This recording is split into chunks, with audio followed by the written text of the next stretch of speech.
Moms, we get it. Parenting can feel like a never-ending juggling act, especially when you're trying to advocate for your child's needs at the same time. But what if the secret to being the best advocate for your child starts with taking care of you first? In this episode, our guest, Elyse Scheeler, joins us to share her powerful PRAY acronym, a simple reminder to help us prioritize self-care, find the support we need, and confidently speak up for our child. If you've ever felt overwhelmed, drained, or unsure about how to balance it all, this episode's for you.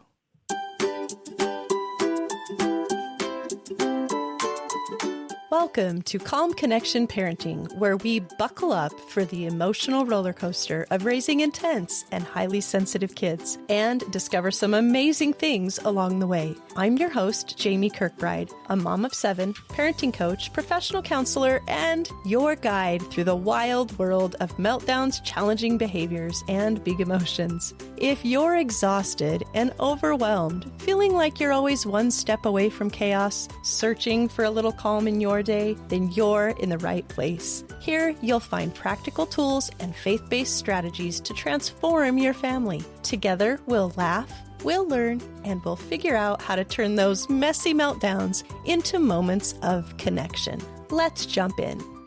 Welcome to today's episode. We're joined today by Elyse Scheeler, a wife, mom of 2, and a professional who wears many hats: speech language pathologist, wellness coach, fitness instructor, and more. Elyse is passionate about empowering moms to care for themselves so they can better advocate for their child. So welcome. Hi, thank you so much for having me today. You bet. It's great to have you, Elyse. Actually done a podcast together already, and I know that you have a unique background that blends your personal experiences as well as your work as a mom and what you know in speech language pathology and wellness. So can you share a little bit about your journey and how it led you to where you are today? Absolutely. So as you said in my intro, I am a speech language pathologist and have been practicing for about the last 12 years. So I have had the incredible opportunity to work with many, many families with children with diverse needs. And when my son was born with some of his own needs, I realized that maybe these mamas aren't always getting the support that they need from the get-go, and also really just having to learn that the answer that you get the first time from one professional maybe isn't the correct answer for your child. And so throughout that journey, I have had to kind of push and challenge and honestly ask some questions of those providers to really find a little bit more information, find that root cause. And because of that, my son has now been able to get more services and the things that he needed because I pushed. And I have just become really empowered to be able to talk to other moms and just give them some of that insight and really help them to feel like they have the knowledge, they have the strength, right? Because sometimes we really have to be strong to be able to advocate, to be able to ask those hard questions and to be able to get their child what they need. That's right. I have become a wellness as well as an SLP. And so I really try to incorporate that into the work that I'm doing now. Very good. You know, I think that was one of the big surprises in mothering for me is how much you really do need to advocate and that you don't always hear the same thing from professional to professional. And I think that was a little surprising to me. So I can identify with that. Absolutely. And I think many of our listeners can relate on a personal experience as to how some of the experiences we go through help shape our passion in helping others. And in particular, you're passionate about empowering moms, like you said, to advocate. So why do you think that advocating and, as we're talking about today, self-care is such an important issue for moms today?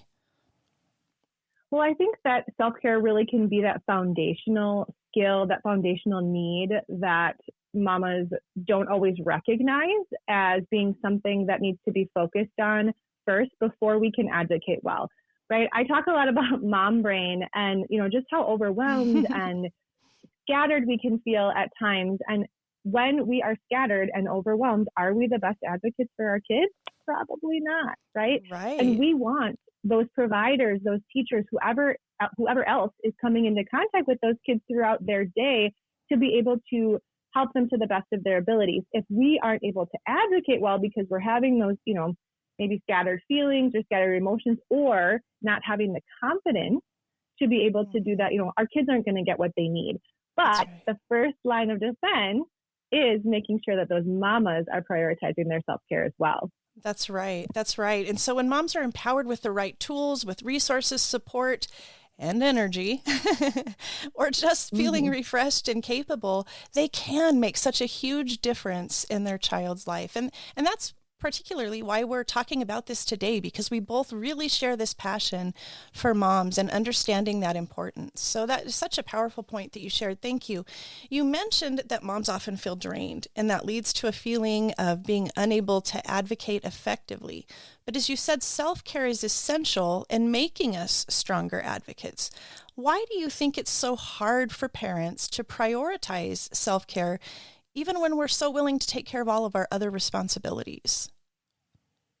I think it falls to the wayside, right? We feel like that is what has to get done first. What's the most important thing? I think about when, a baby is born, we have to keep that baby alive. It doesn't matter if we haven't slept for 2 weeks. We are doing all of those maternal instincts are there. We're doing everything we can. And yes, that may be something that needs to happen at least initially. But sometimes we as moms and as parents, we forget that there needs to be that transition as those kids grow, because you can only maintain that level of fight or flight for so long. And once it starts to get so fatiguing, your body starts to not do what it needs to do. You're not taking care of yourself by thinking about what you're putting in your body, the amount of rest that you're getting, thinking about stress, and filling yourself up maybe with something like scripture to really help your mental health as well.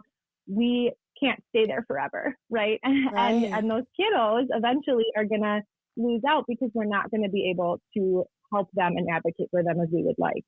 That's right. So self-care isn't selfish. It's actually a necessity, right? Absolutely. Yeah. Absolutely. And whether we're taking care of our mental, our physical, our emotional well-being, all of that helps us come to the table with more to give. And I think that really is an important thing to keep in mind, especially for parents who, like, I know how I feel. Oftentimes I feel so stretched thin. And that brings us to an acronym that you put together to kind of help us remember some of these important things about self-care and advocacy. And this acronym is intended to help us remember it easier. So the acronym that Elyse is sharing today is PRAY, P-R-A-Y. So can you share with our listeners how it can help moms who are feeling overwhelmed still advocate for their children? Like, we still feel that need. Tell us about this PRAY acronym. Start us off. Sure, absolutely. So P is for prioritize self-care, which we've been kind of talking about a little bit. And I think that I know when you and I chatted on my podcast as well, we talked about what does self-care look like? What does it mean? And I think for a lot of moms, there may be these like grand ideas of week-long getaways or a girls' weekend or, doing all of these things where if we are starting to take that first step and going, okay, I want to prioritize self-care, it's important to sit down and just make a little bit of a list of those small things that really fill you up throughout the day. For me, in the morning, it's making sure I have a little time with scripture and my coffee. And sometimes it's only 5 minutes, but I know that helps to just recharge me just that little bit. And if you can write down some of those things and then go, okay, how can I incorporate that, at least one of those things, into my week this week? Remember, it's important to know that you don't have to make huge changes, right? I think, again, just like with parenting or those other things too, like we assume, okay, we're going to make this change. We're going to jump in head first and start changing all the things. Well, that can be super hard. And you're also setting yourself up for failure, right? Because it's probably unlikely that you're going to be able to stick to whatever this huge change is 100%. So instead of doing that, making that small list of smaller things that you can do throughout your week, and maybe just trying that first week 1 or 2 times. Okay, I'm going to make sure that I wake up 5 minutes early and I have my time to drink my coffee, or if it's getting that exercise in, making that priority to get the babysitter over so that I can get that 25 minutes in of child-free exercising. So really thinking about what are those small things that you can do? And then as you start to have those become part of your routine and part of your systems and part of your rhythms. Right. Scheduling it in is so important. I like that you made a point of that, fitting it into your week, because we make time for things that are important to us. And so maybe if we're not making time for it, it needs to become more important to us, right? Mm-hmm. Small things can be quite meaningful in themselves. And the other thing that I just thought of too is it doesn't have to be these big things. Even just something where I know a lot of moms, I've been there, where we are just eating the leftovers, right? We're eating the chicken tender leftovers, the macaroni and cheese. We're not sitting down with the family because it's just too much. Even just saying, okay, one time a week, I am going to either meal prep or cook myself or, go to the store and have a healthy meal. That is also self-care. We need to make sure that our bodies and our souls are being nourished throughout the week to be able to give, to others and be able to move forward with that advocating or whatever it is that will get us through the week. That's right. Kind of like gas in a car. There's many things that kind of fill our tank, and we need to be purposeful in doing that. That's a great point. Okay, so P is prioritize self-care. What is R? R is for reach out for support. So I think a lot of moms really want to be able to try to do this alone. And I know from my experience that I have tried to do that and I have failed. And I think, unfortunately, our society has created, cultural norms that really put a lot of pressure on the individual moms, whereas maybe in the past, there would be more families living all together or, having more community support. And I think if we are not purposeful in this, that can get lost. So really thinking about whether it's your church community or if you have friends at work or other moms that you are close with, making a point to set up some time with that, because having that support system, having someone to talk to, and I would say, honestly, it's oftentimes it may be better if it's not your spouse because they're living it with you, right? Like that can be just as stressful for them. So having somebody who's an outside ear and outside view to be able to provide that listening ear and provide that support to help you through can be incredibly helpful. And again, scheduling that in. Every Tuesday at noon, I call my friend Susie and we chat about the week and see how that feels for you, right? Like, does that feel, again, is it filling up your cup? Does that feel good? Do you feel better afterwards? Again, we might have to, it takes some trial and error at times to figure out where that community is. Right. And finding that, but places like this podcast or other, even groups on Facebook or groups within the community can be so powerful and supporting. Now, there is a caveat with that because sometimes, especially on social media, some of those groups can get a little hostile and judgmental. Right. So I think it's important to be able to recognize and create really good boundaries in whom you are choosing to have within your support group and within your community. But knowing that you don't have to do this alone. There are other moms who are experiencing, whether it probably isn't the exact same right now, but similar situations that you can talk to that might have ideas or even just be able to say, I get it. I understand. I was there. And having that to be able to come back to, again, is going to help fill that self-care. And it's going to take us right into our next section. Before we get there, though, I have to make a comment because I think what you said about reaching out for support is so important that sometimes the people we're reaching out to can make all the difference. So you may say, I've already tried that, and all I got was judgment, or all I got was, you need to do this, or you need to do that, or some people may say, I don't know that I want to try that again, but you know what? Reaching out for the right support can make all the difference. Absolutely. And people that point us back to truth, people that can hear us and encourage us, people that maybe even help hold us accountable. And I think that is so important when we think about support. And you even mentioned online support groups, and Parenting with Personality has one of those. So if you are a parent that's listening and you're saying, oh, yeah, where do you find those groups that don't, chew you up and spit you out? Check out the Parenting with Personality group. And I also want you to know that if you are a person that is walking a really tough path through parenting and you feel like you're needing support, no parent should do it alone. In fact, you may be looking for someone who's walked a similar path, someone who's willing to share some shortcuts maybe to help you in your journey, maybe even just somebody has survived. You might consider the Calm Connection Parent Coaching Program. And I would love to share a little bit about that with you.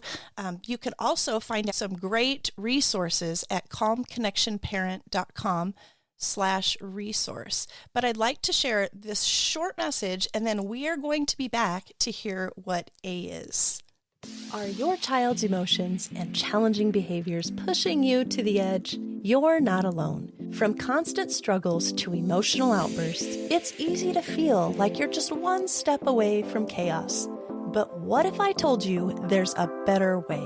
In the Calm Connection program, you'll get access to a video course, workbooks, and a supportive community to learn practical, faith-based strategies for handling even the toughest of behaviors. But the best part, you get weekly coaching calls with me, where we can explore your child or family's specific struggles and work together for some solutions. If you're tired of trying methods that just don't work, or you feel like you don't have time to add one more thing to your plate, don't worry. This program was designed to fit into a busy parent's life and give you real solutions with some quick wins too.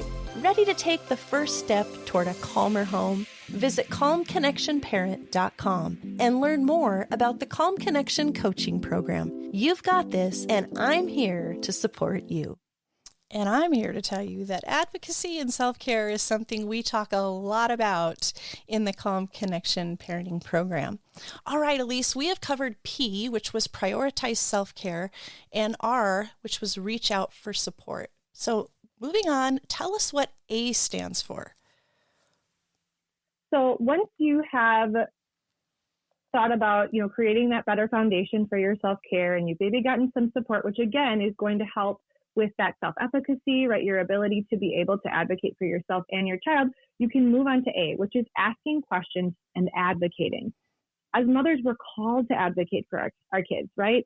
This begins with asking the right questions. For me personally, when my son was having some of the difficulties that he was having, I got a lot of answers initially and just accepted those answers, and we moved on. And then as time passed, the difficulties that he was having were not changing, and I really wasn't happy with those answers. And I continued to ask questions and kind of got the same answers from those same people. So sometimes what you need to think about doing is if you have that little, whether it's intuition or that little bit of doubt, don't be afraid to ask questions to different people. So maybe it be within that support group, right? Saying like, okay, well, my child has been dealing with XYZ difficulty, and I'm getting this advice, but it just really isn't changing anything. Things aren't moving in the direction that I would like to.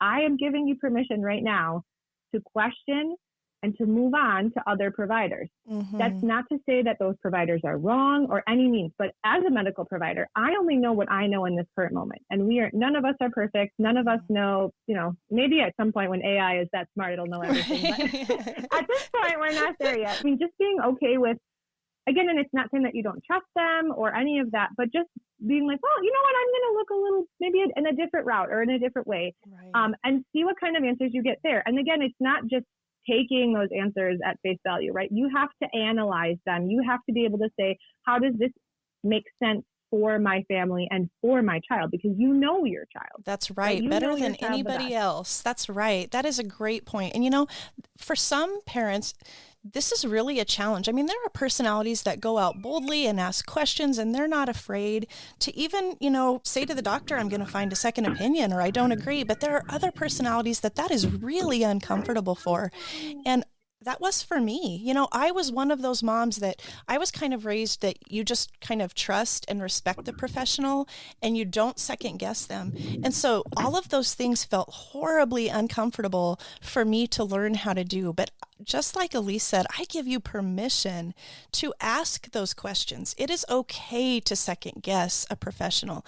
It is okay to ask for a different route of treatment. It is okay to say, you know what, I don't know that we're on the right path. Maybe I need to seek a second opinion. And that is okay. Elyse, it was so funny because I got up this morning and 2 times in the first 45 minutes I was awake, the scripture about be strong and courageous, do not be terrified, for the Lord your God goes with you wherever you go. And I don't think that that is just coincidence. I mean, I think that that's so important for us to keep in mind as we advocate. And as we've talked about, a mom who has done that appropriate self-care, who is feeling refueled and refreshed, is going to have better mental capacity, better stamina, endurance, better confidence in approaching and advocating.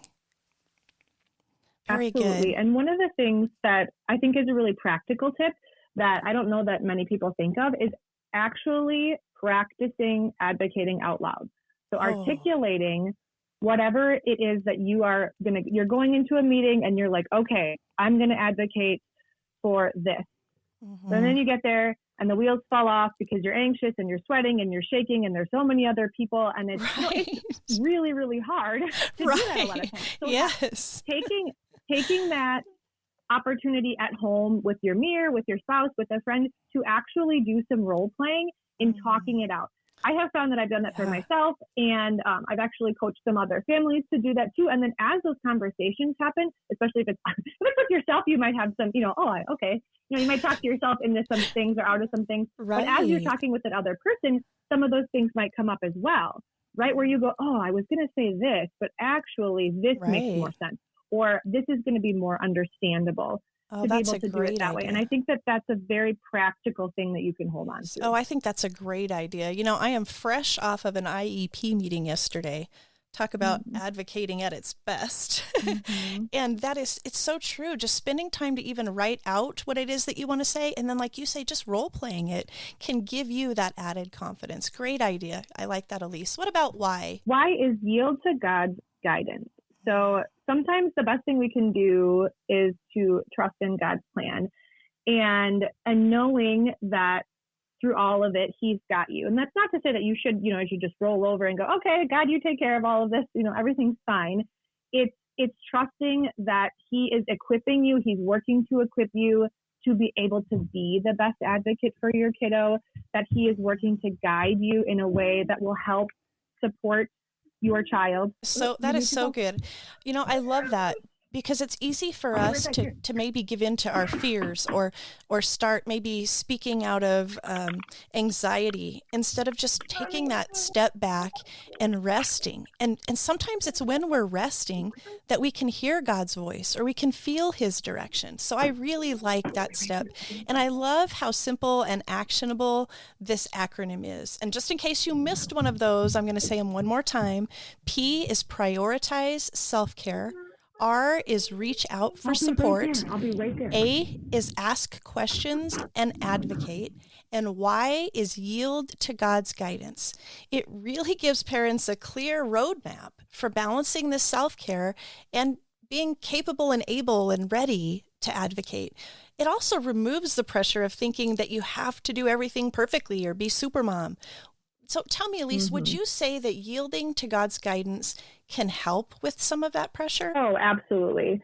And I think, and of course, I can't remember the scripture right now. Someone else that I just interviewed recently on my own podcast was talking about how angry she felt going into an IEP meeting. And then she was reading a scripture about how, when we're filled with rage, we're not going to have that wisdom, right? And sometimes we need to have those quiet moments, right? Where we're not yelling. We're not coming at that from that angle, but we're really thinking about being calm and listening to everybody. And part of that is that you are going to then yield to that guidance that God is giving us, right? Because he doesn't advise us to come into things, guns blaring or whatever the phrase is. Right. Really coming at things from a thoughtful angle and understanding that he is guiding you through. I think the other thing that's a practical thing that may be something that someone could think about is having a prayer journal specifically for their child and their child's needs. So if you are dealing with whether it be a current behavior or maybe a decision that has to be made, having that journal that's specifically for those things. Today, I need to pray about this concern that I have. And really working through that with God, because I think that he will be able to give you some of that insight, some of that guidance as you open yourself up to him, as you are digging into the word to be able to figure out how do I move forward? That's and then the cool right. thing with that too is that then afterwards you can look back and be like, wow, See, answer to that prayer was really sometimes amazing. too, right? Mm-hmm. Yeah, that's neat. Absolutely. This is what I often run into. People often mistakenly think or say, well, God won't give you more than you can handle. In fact, some people have even said, well, it's just like the Bible verse, but it's not a verse and it's not true. Yeah. God will allow us to have a load that we can't handle on our own. But he has promised to equip us for each step of the journey and that he will never, ever leave us or forsake us. And I think that's so important. Now, a lot of parents, especially those who work in professions with mental health, wellness, and education, may feel like they have to have it all together. How do you manage those expectations, both of yourself and maybe from others, that you should know it? You work with kids. This is what you do.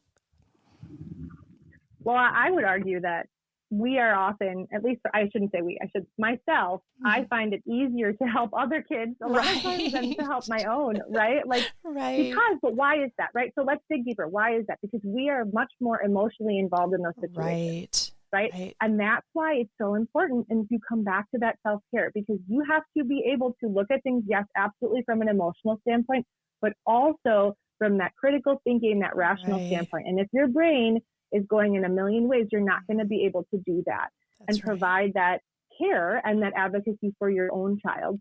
So, I mean, I tell parents too, no one is perfect. I am not a perfect parent.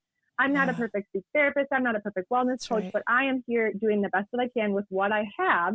And hopefully together we can figure out what you need to be equipped to move forward into that next step. That's right. And obviously with God providing that support for us as well. That's right. With the team, and got a piece of that, the most important piece of that. Mm-hmm. And I love that. Give yourself grace. We say that a ton in our coaching program.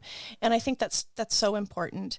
I think there are some parents that are listening and they're like, I hear I'm supposed to be doing self-care. I know I'm supposed to be doing self-care.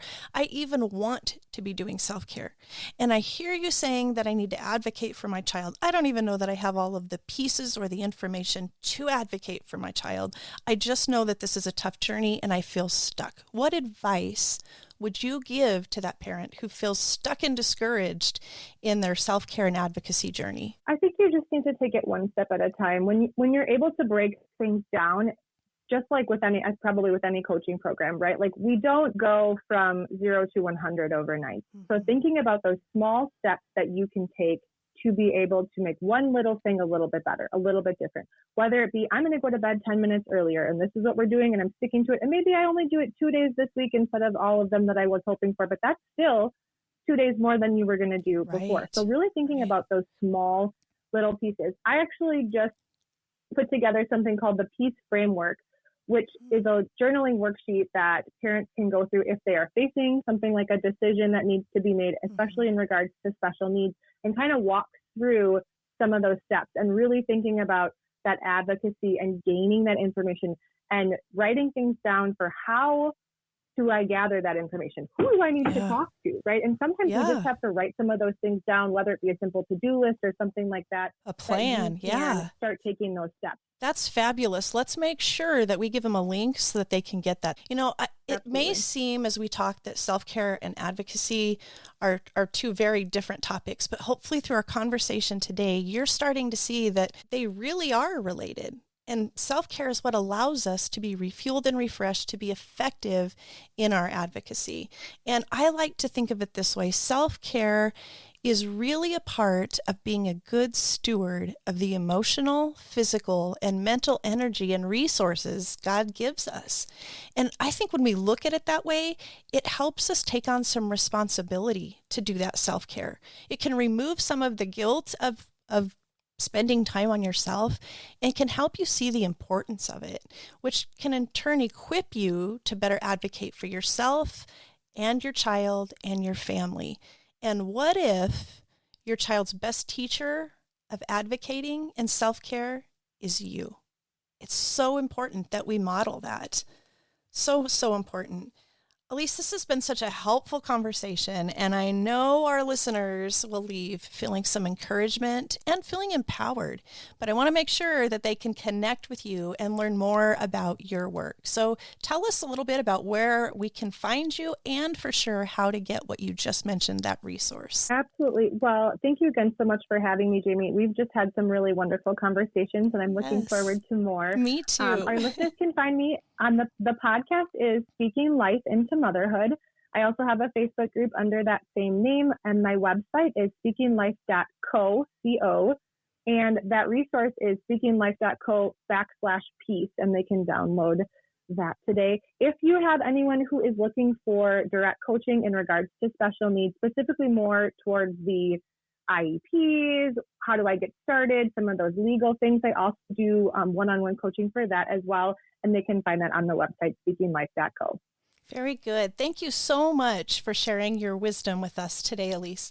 And that helpful PRAY acronym and the practical advice and tips you share can make a real difference for many parents out there. So thanks again for being with us. As we wrap up today's episode, I want you to remember this. You are not alone in this journey. Advocating for your child is really one of the most powerful things you can do as a mom. But you can't do it effectively if you're running on empty. And that's why self-care is essential. It's not selfish. It's necessary. And by prioritizing your well-being, reaching out for support, and trusting God's guidance, you can find the strength to not only care for yourself, but to speak up confidently for your child and your family. Elyse's PRAY acronym is a beautiful reminder that with the right tools, we can all become great advocates for our children and their needs. God has promised to lead, guide, and provide. So I want to encourage you, take a deep breath and take it one step at a time. That's it for today, but the journey to calm parenting doesn't stop here. If you are nodding in agreement, laughing, or maybe even crying, don't worry, we've all been there. Make sure to share this podcast with a friend who might need it too. Don't forget to connect with us at parentingwithpersonality.com. or join our Parenting with Personality Facebook group. I'd love to support you there. And until next time, you've got this. Just keep calm and parent on.